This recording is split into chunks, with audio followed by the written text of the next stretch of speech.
السلام عليكم ورحمة الله وبركاته. يا اخوان، اليوم انفجع قلبي على رزقي.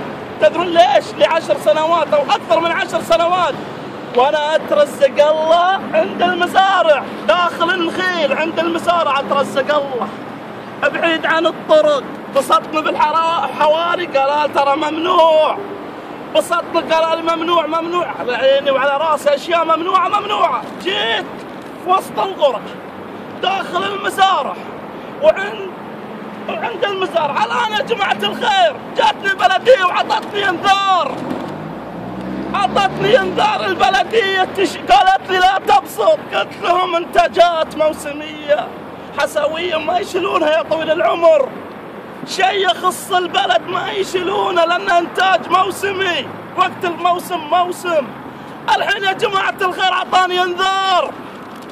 عطاني انذار وأنا في وسط داخل المزارع. ابعد عن الحارات وابعد عن الطرق وابعد عن الحوادث وابعد عن كل شيء.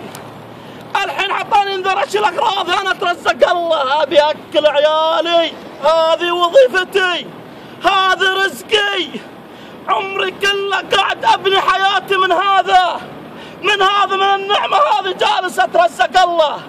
الحين جاني انذار شيل اغراضك، والله ثم والله ان هذه حقت بنقالي،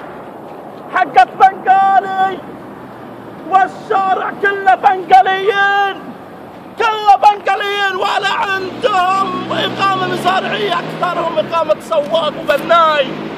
العبوا في حسبة الشارع، لعب يطلعون الملايين من هالشارع البنقالية ما شالوهم. اليوم انا مواطن سعودي جابي يترزق الله، ما عنده وظيفة ولا عنده عمل، هذا رزقي عيالي. ترضون اروح اسرق؟ هذا رزقي وجاي النشا اغراضي وانا اروح، هذا رزقي. اتمنى يوصل اكبر مسؤول ويشوف وضعي ويشوف حالي ويتمنى له رزقي.